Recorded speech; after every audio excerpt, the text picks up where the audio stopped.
Hello and welcome to the show. I am Kachi Ofia, your host for the next hour, which we have crammed full of all the best things in entertainment because this is Arise 360.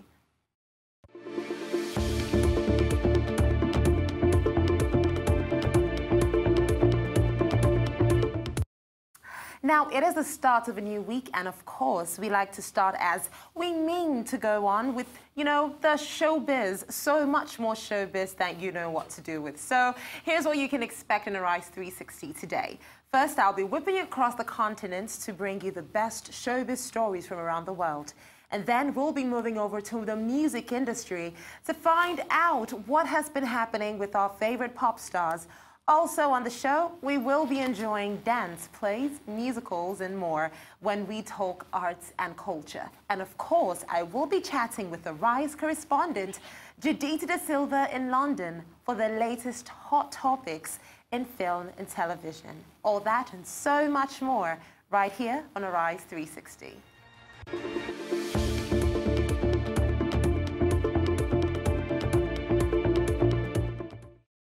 Now, we're going to do things a little bit differently, all right? How about we kick things off today with a look at all of the buzz on social media? So let's find out what's trending.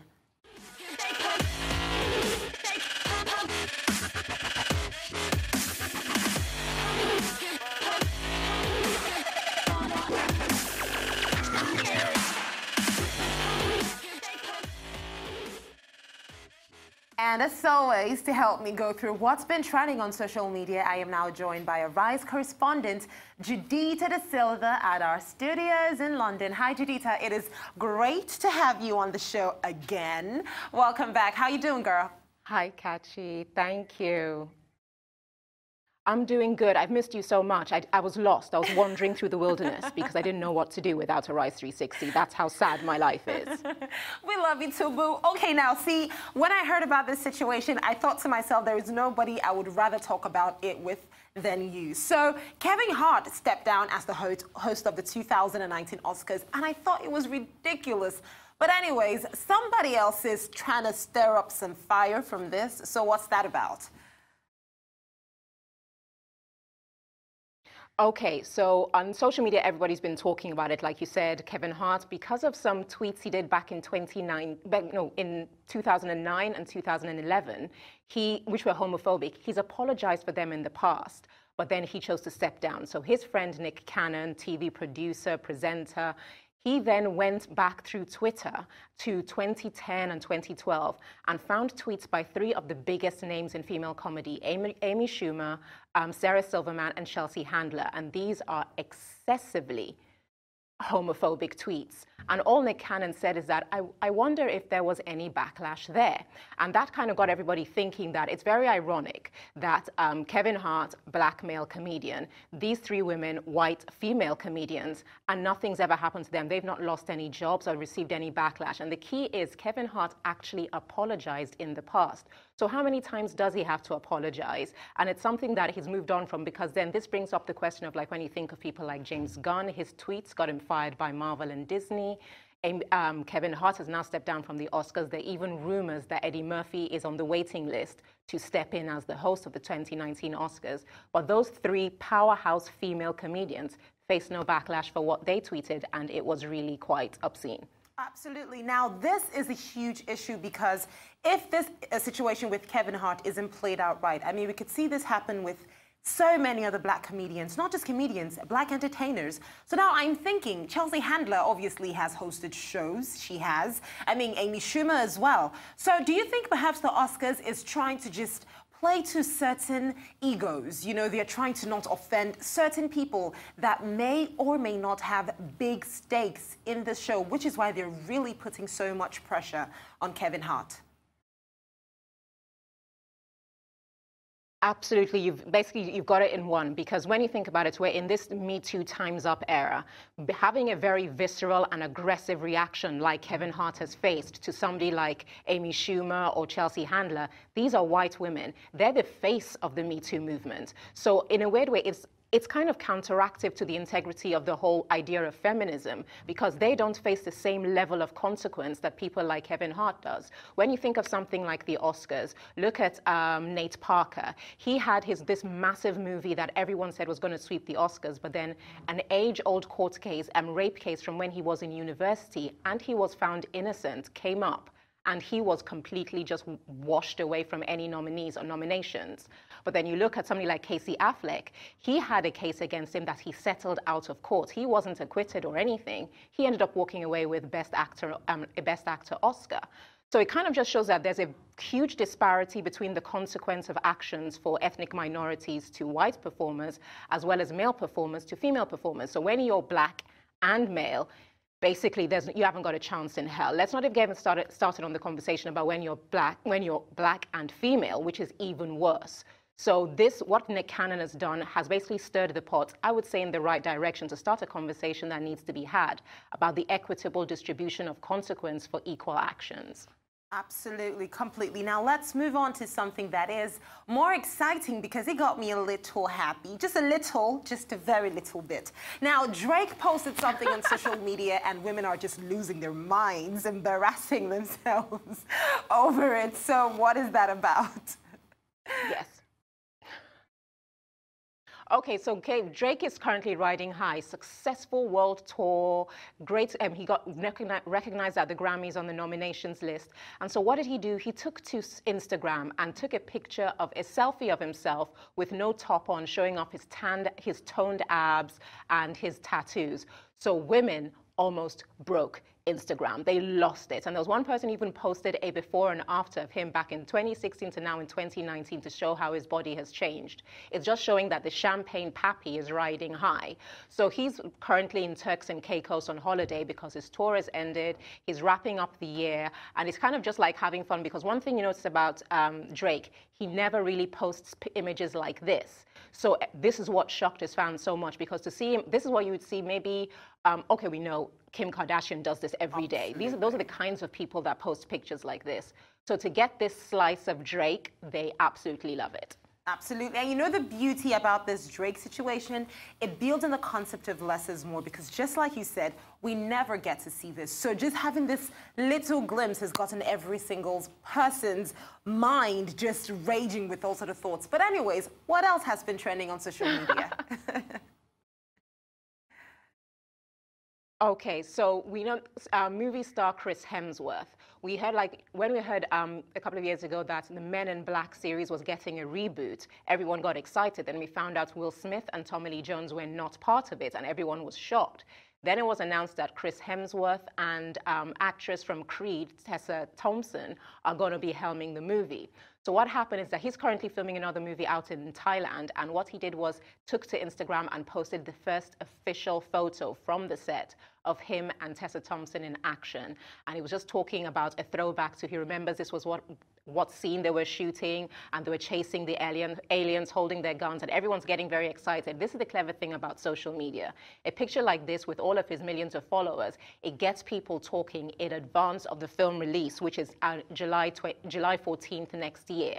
So by doing this, it's kind of what studios encourage their stars to do. Get on social media, get the buzz building in advance of the movie coming out. Because remember, if it's coming out in July 14th, it's going to be flanked by Aladdin and Lion King. It's coming out in summer, where everyone releases their big budget movies. So it's got competition. So he's throwing all his appeal behind it. He's showing people the real side of him. He's giving personal messages about the movie to give that extra push to get people to come and see Men in Black over other choices they might have. Now, I remember clearly watching Tessa Thompson and Chris Hemsworth in Thor Ragnarok. Now, that was the first time we actually saw them together, and they did such an amazing job in that movie. Now, do you think by any weird chance that their connection, their chemistry in that movie may have just influenced their getting this role in Men in Black?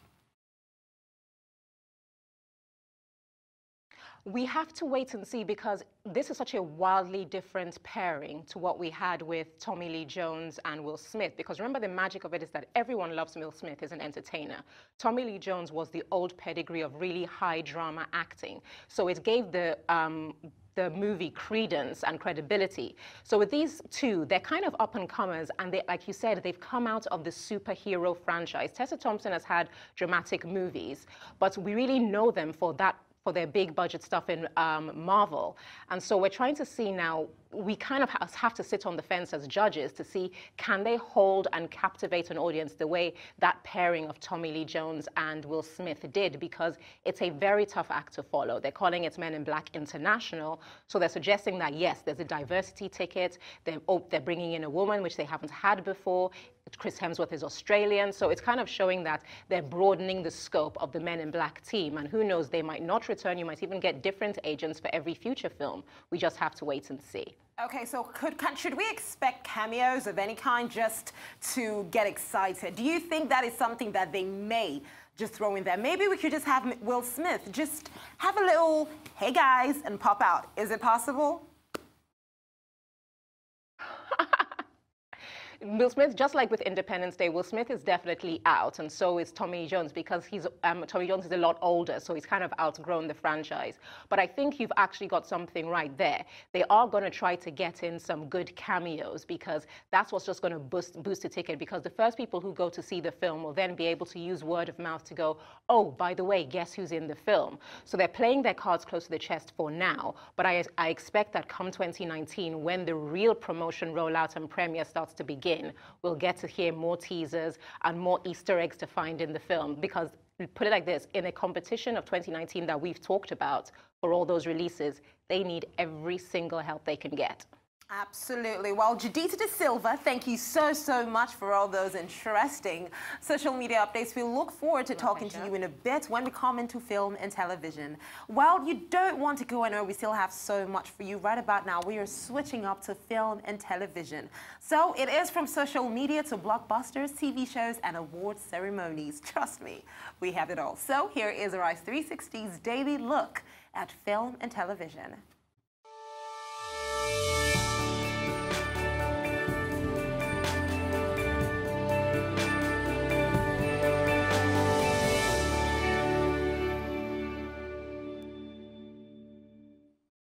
And still with us to discuss all the film and TV news, it is Arise correspondent Judita De Silva live at our studios in London. Now, thanks for sticking around. So let's, continue from that little conversation in Men in Black to another movie that is doing major things. But let's start with TV. Talking about Stranger Things. So we hear that there is this huge announcement that everyone is so excited about. So what is that? Okay, so just last night, Sunday night, Netflix released the first teaser for season 3 of Stranger Things. This is a runaway hit of success for Netflix because it's got the young cast. If you think back to 80s movies like The Goonies, it's a throwback to that. It's supernatural, it's sci-fi, it's got young kids, it's got millennials, and the breakout star Millie Bobby Brown. So we saw a dramatic season 2. So what they've done is very clever.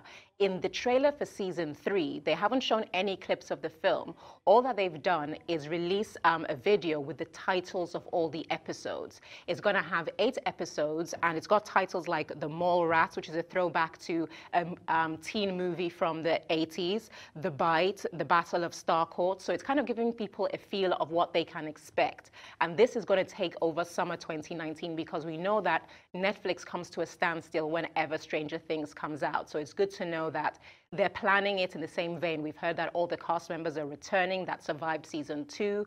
So when people now have the titles, it's a clever way of getting people's imaginations working overtime as to what these episode titles might contain. Okay, so I love the concept of, releasing the names of the various episodes. That's amazing. It kind of reminds me of what Game of Thrones did, where they just had this 50-second bits that just completely confused the whole world, but then got us more excited. So do you think we're going to get more? Because that is the thing. This is just like another teaser that's just going to make your mind spiraling into all sorts of imaginations. Do you think we might just get a visual to calm us down? I think so. I think this is what they're going to do prior to Christmas, because remember, Christmas is going to be taken over by movies like Mary Poppins, Aquaman, and so on. So come January, they will begin to release visuals, just like you said with Game of Thrones, where they had that short video that all we saw is that Ice and Fire, which was throwing back to the name of the book, which was A Song of Ice and Fire. They're playing the same game. They're just letting people know, don't forget us, we're still here. And then because of this, people are going to be thinking, I wonder what all of this means. Then, like you said, the visuals will begin to come in their promotional rollout up to summer. So we'll probably get something January, February, and then another one before the summer, and then we'll get the actual series. It's a very typical use of a marketing strategy for all these big studios. And Netflix kinds of markets their projects the way big studios market their films. All right, well, let's move over to the movie of the famous Japanese manga series Ghost in the Shell. Now, it stars Scarlett Johansson, by the way. However, they are having major issues as they got major backlash for whitewashing. And now we hear Netflix plans to fix that. So is this possible? I think so, because what Netflix is doing is that it's setting the clock back to zero. Because like you said, in that 2017 film where they gave the role to Scarlett Johansson, it was accused of whitewashing. They didn't like that.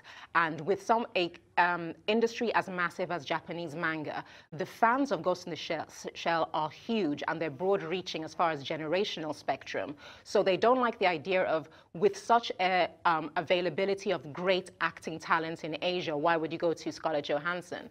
So what Netflix is doing is what the 1995 film did, which was an English adaptation of this manga series. They're going to create a series of its own, which is due to be released in 2020. And they made this announcement last night, and this got everyone very excited, because what they've said is that the lead character, which was played by Scarlett Johansson, is going to be made by computer-generated imagery, and it's going to be a rendering of her character.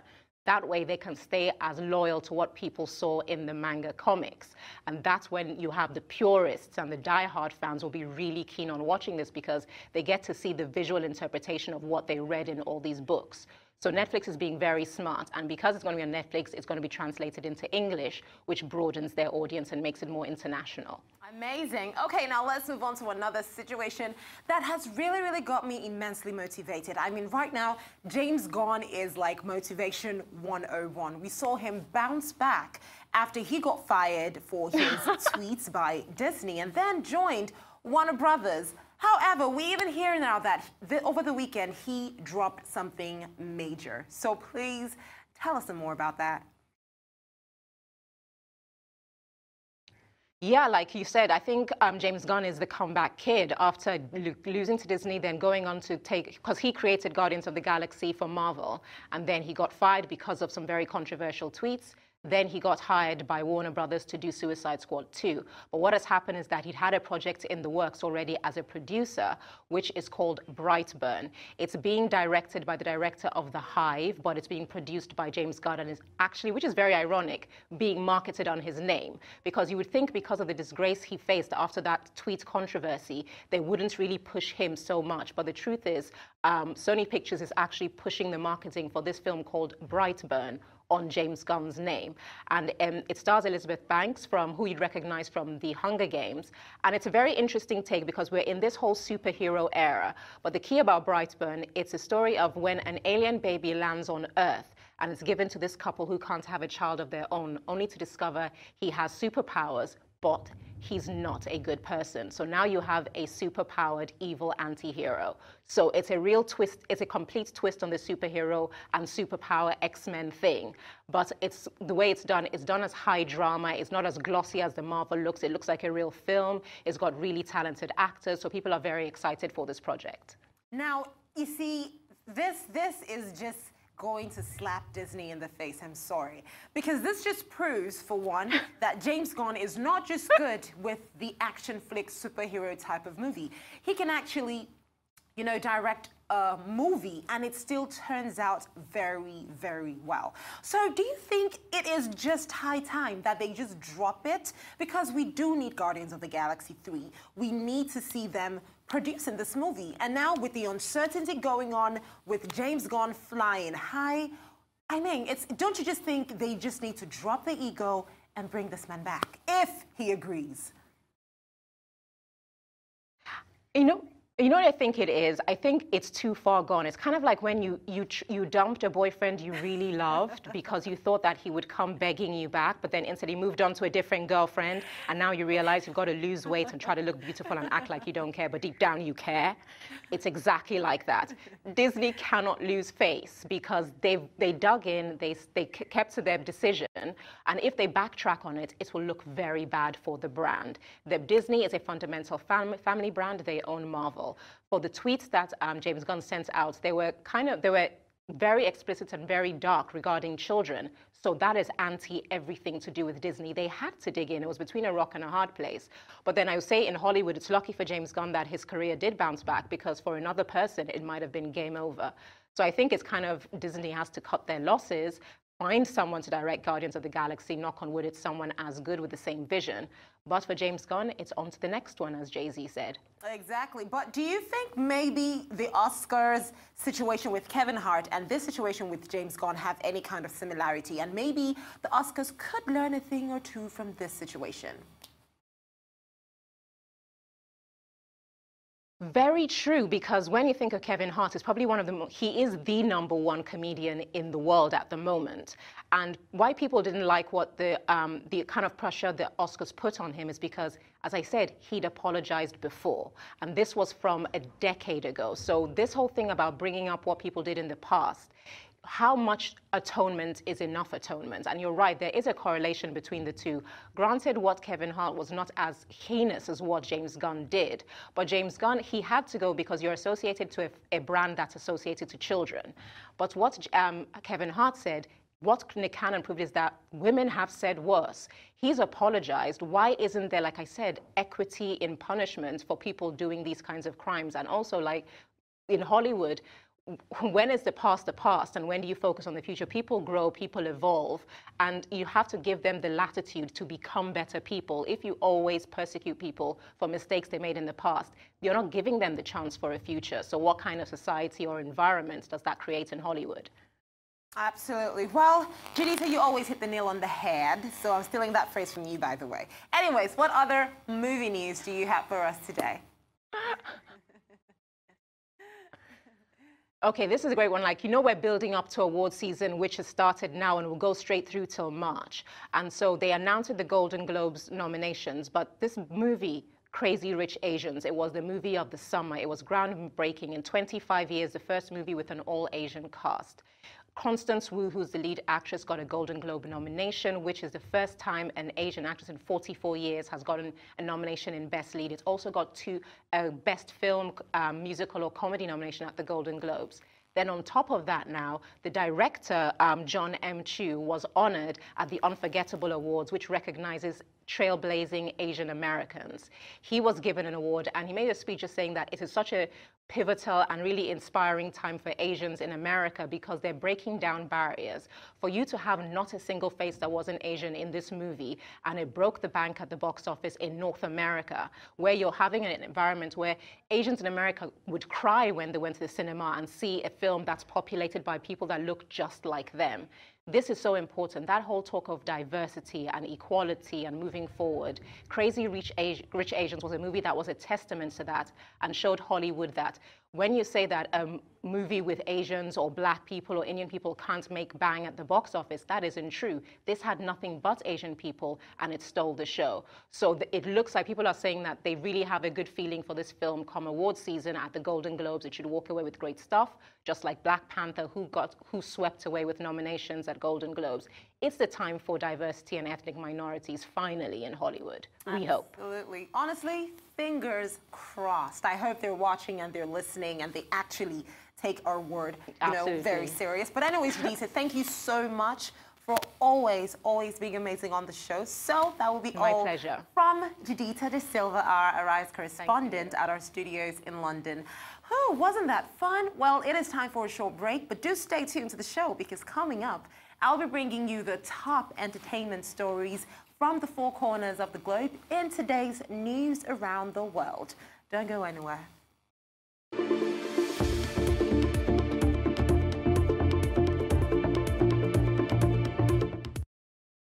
Welcome back to Arise 360. I am your host, Kachi Ophia. Well, it is now time for all the hottest international showbiz stories with Arise 360's look at what has happened in a day around the world.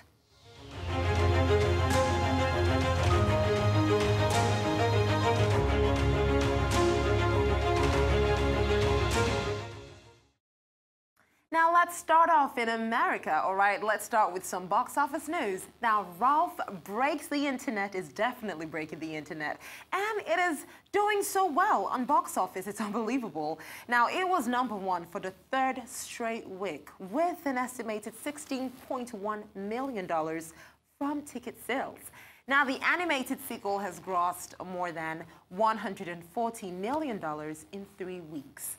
Another holdover, The Grinch, yes, trailed in second with $15.2 million in its 5th weekend. But the weekend's biggest new arrival was in China. Yes, they do like movies, even if Crazy Rich Asians didn't do so well over there. Well, that was where Warner Brothers' Aquaman debuted with $93.6 million, and all of this was just from ticket sales. Now, this marked a new record for a DC title in China and ranks 4th all-time for superhero films.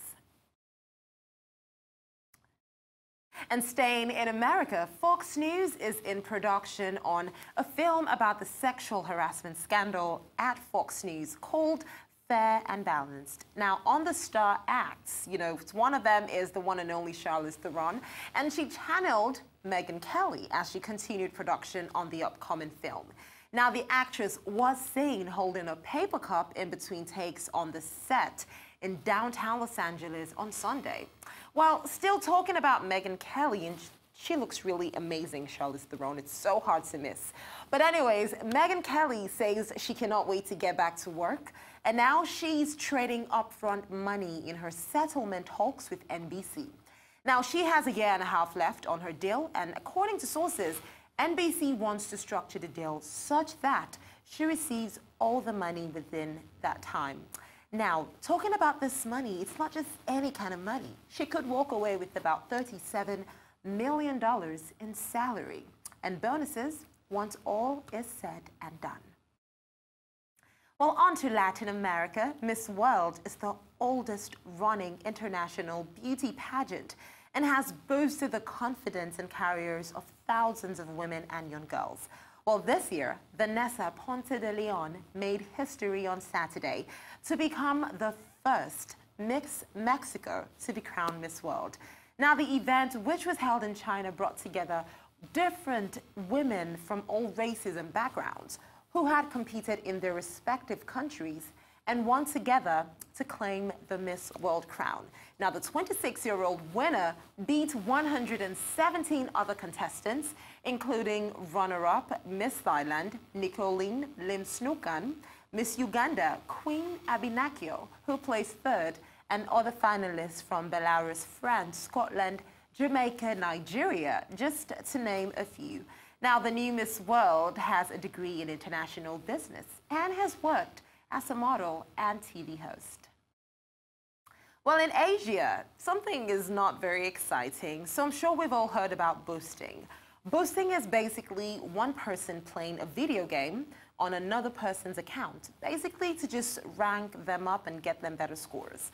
Well, now the once charitable and highly payable act is going to be a criminal offense in South Korea, with some stiff punishments awaiting the booster. Now, this new measure was developed in collaboration with the video games industry in the country, and it will punish boosters with a fine of up to 20 million won, which is roughly $18,000. Now, they also get a 2-year suspended prison sentence. Now, yes, okay, this sounds very stiff, but the surrogate players is something of an industry. They're now registering as businesses and even advertising and selling their services as if it were a legitimate job. Well, the act goes into effect in 6 months. Well, let's head over to Australia, where Nicole Kidman is one of Australia's most successful screen talents. But her daughters may not be fully aware of just how much Versatile, she is, and she is getting really, really bothered by this situation. Now, during an interview with Amy Adams for Actors and Actors, the star revealed she's fearful of the day she'll have to explain some of her controversial roles to her children. Now, some of the roles that she's actually getting really worried about is the one where she had to play domestic violence victim Celeste Wright in Big Little Lies, and then Nancy in gay conversion therapy film Boy Erased. Now, she also plays a tortured soul detective in the new crime drama Destroyer. Well, she has been nominated for a Golden Globe for her role as Erin Bell in the thriller, so should she really be worried? Well, while we ponder on that, let's go over to Europe, okay? Pamela Anderson is getting immensely political. Now, she is sharing her thoughts on Italy. In a series of tweets posted on Wednesday, the former Baywatch star weighed in on the migrant policy of the country's new Interior Minister, Matteo Salvini. Now, he took to office in June. Now, she believes Italy is a beautiful country, but its latest trends are reminding her of the 1930s. According to her tweet, and I quote, Mr. Salvini recently said that Macron is a problem for the French, meaning that what is happening currently in France with the protests is something that concerns only the French, and that is wrong. Now, she was referring to French President Emmanuel Macron, whose unpopular plan to hike gas taxes has caused protests in the country. Now, this isn't the first time the actress has voiced her political opinion, and it's getting so many comments on Twitter. Well, over in the UK, it looks like there is going to be another shake-up in the House of Sussex. Yes, pregnant Meghan Markle is set to lose a key member of her Kensington Palace staff for the second time since her wedding to Prince Harry in May. Now, news of her departure comes amid rumors that Meghan is a difficult boss, and we're talking about Samantha Cohen. Now, she's saying she wants to leave, and her upcoming exit was also reported less than a month after it was revealed that Meghan's personal assistant, Melissa Tuapti, quit after 6 months in her job. Now, she and the Duchess were reported to have had a difficult relationship. And in November, the Daily Mail quoted an insider as saying that Meghan Markle typically starts her day at 5 a.m. and messages staffers with ideas and requests 6 or 7 times in a day. Okay. Well, in India, a U.S. journalist has apologized after writing that Bollywood actress Priyanka Chopra was a scam artist. Beat that.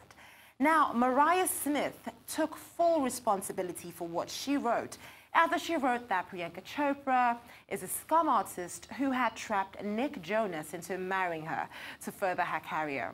Now, although the article in The Cut, a New York-based website, has been taken down, many Indians had jumped, literally, like they just into Miss Chopra's defense and accused The Cut of racism. But Ms. Smith said she did not condone racism, xenophobia, or sexism. Okay, well, Ms. Chopra and Mr. Jonas married last weekend in the city of Jodhpur in India's northwestern Rajasthan state. And finally, to Africa, an African-American ballerina has broken a major barrier in the realm of dance.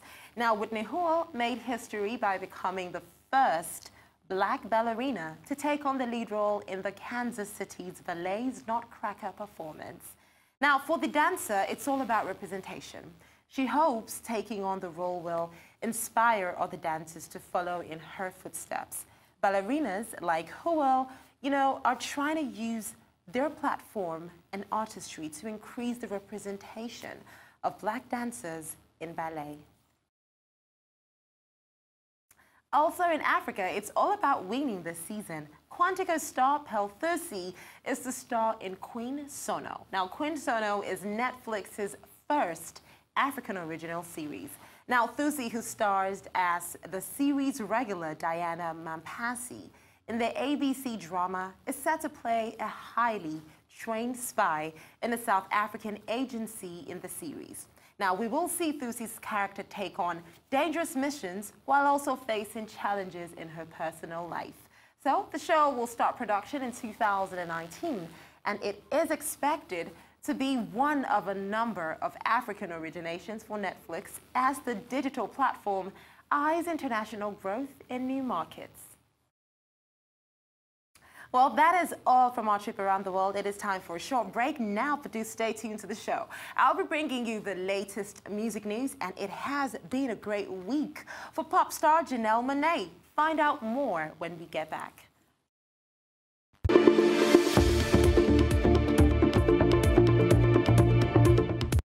And you're welcome back to Arise 360. I am Kachi Ofia.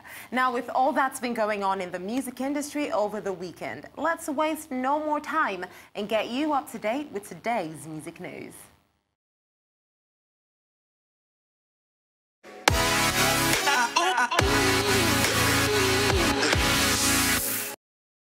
Now, I said it will happen. I definitely did. The Soweto Gospel Choir, they're really rounding off 2018 in style. Now, with another remarkable triumph for the South African singing group after their impressive live performances with some of the greatest names in music at the Global Citizen Festival in Johannesburg, including Beyoncé and Pharrell Williams. Well, the Soweto Gospel Choir have now been nominated for a Grammy Award. Wow. Now, consider the most prestigious award in the music industry. The vocal group will be competing in the Best World Music Album category, alongside international artists like Bombino and Nigerians Seun Kuti. But the Soweto Choir will have to wait, patiently until the ceremony in 2019 if they came out winners of this category. And still on that, the nominees for next year's Grammy Awards were all announced on Friday evening, and over the weekend, everyone was reeling, literally from the shock of the nominees, and even some major snubs. Now, Beyoncé and Jay-Z's album, Everything Is Love, got 3 nods, but not even in the big categories, particularly Album of the Year, which continues to elude Beyoncé, even though she's won the 2nd most Grammys in history. Now, another big snub was Taylor Swift, who is normally a darling of the Grammys, but only managed 1 nomination for her album Reputation. And also, Ariana Grande, who has never won a Grammy, but despite the acclaim of her latest album, Sweetener, she was also left out of the big categories. Wow.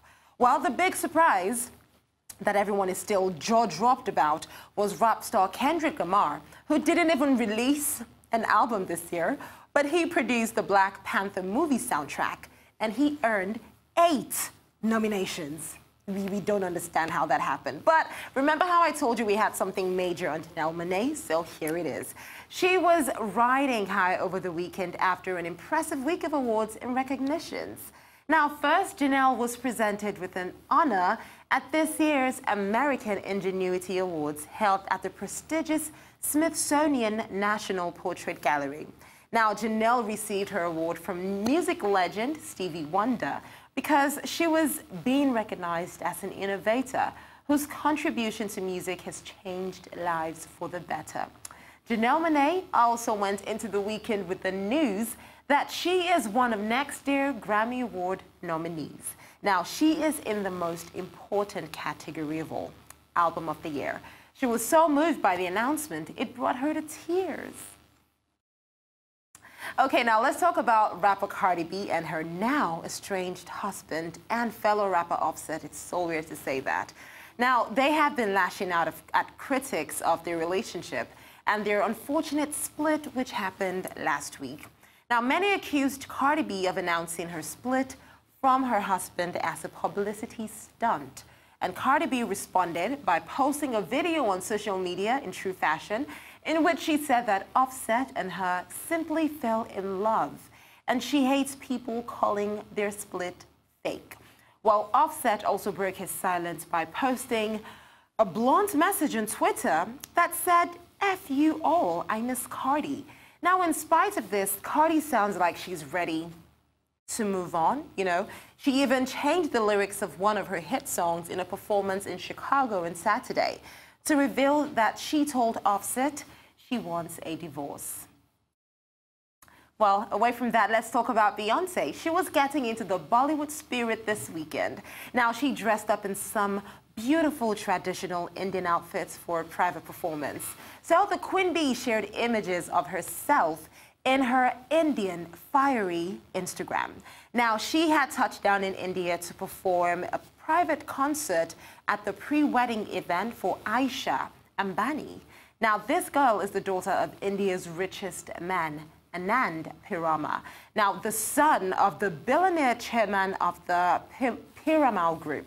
Beyonce performed a selection of her hit songs, including Crazy in Love and Perfect, and the diva was joined by some A-list company because other wedding guests included Hillary Clinton and showbiz newlyweds Nick Jonas and Priyanka Chopra.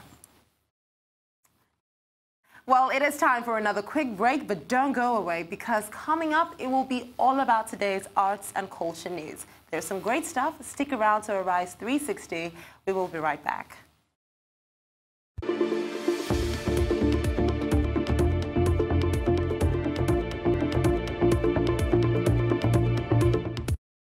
Okie dokie, welcome back to Arise 360. I am Kachi Ophia. So after all of that music drama, let's now talk about what's been grabbing everyone's attention in the world of art and culture.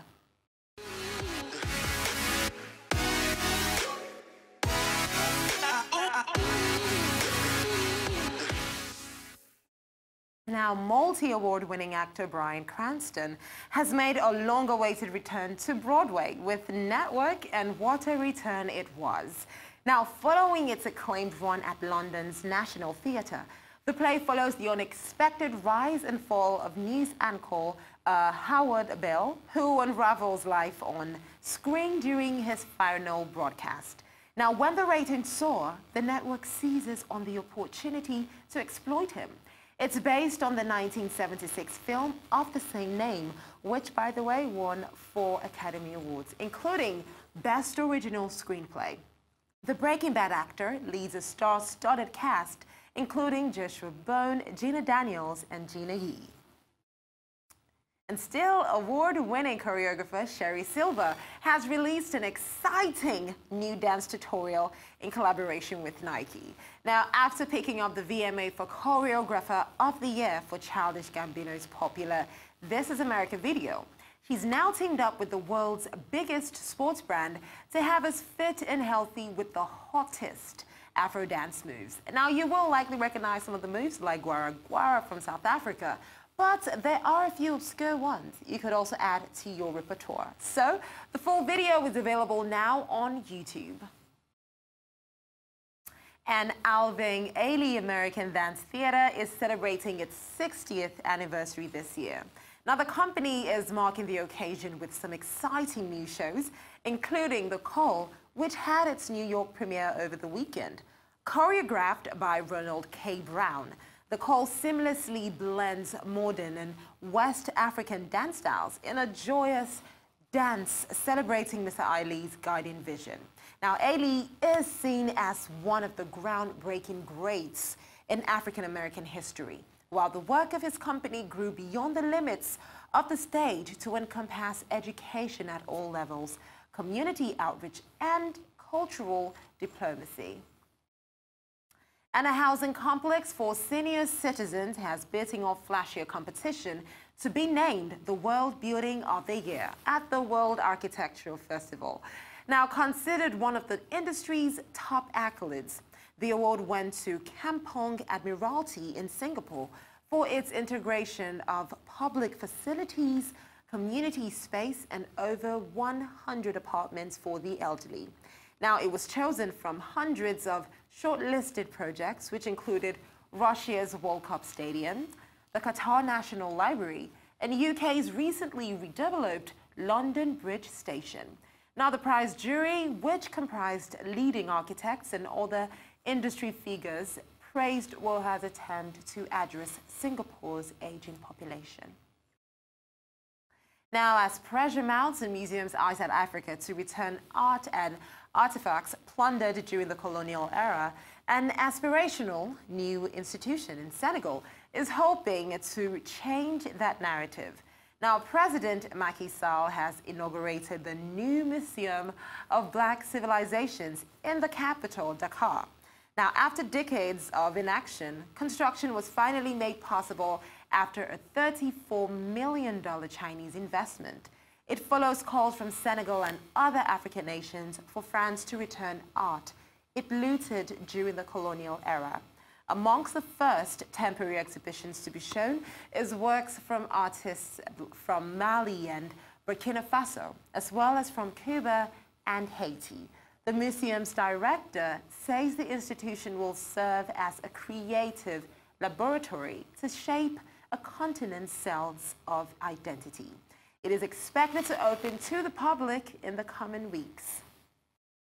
And every year in early December, the international art scene moves south for a brief sojourn in Miami. And this year, it was no different.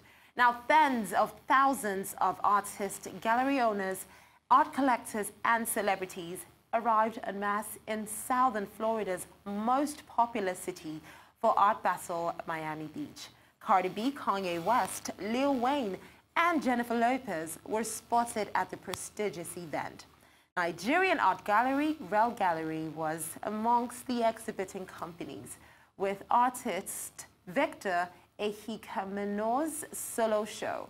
Now, The Making of a Monarch is one of his major shows that's absolutely loved all over the world. The art fair also served as an opportunity for some celebrities to launch their fashion lines. Tenise Champion launched her pop-up store, which she hopes will inspire women to find their own voice. Well, that is all from Arts and Culture News for today, and it is almost the end of the show. But before we go, there's always time for our final video of the day. So, 5 years after the first movie came out back in 2014, next year we will see the long-awaited sequel to Godzilla. It stars Millie Bobby Brown from the hit Netflix series Stranger Things. And the new movie is due to hit cinemas on May 31st, 2019. So, without further ado, I give you Godzilla, King of Monsters. Enjoy. Our world is changing. The mass extinction we feared has already begun, and we are the cause. We are the infection.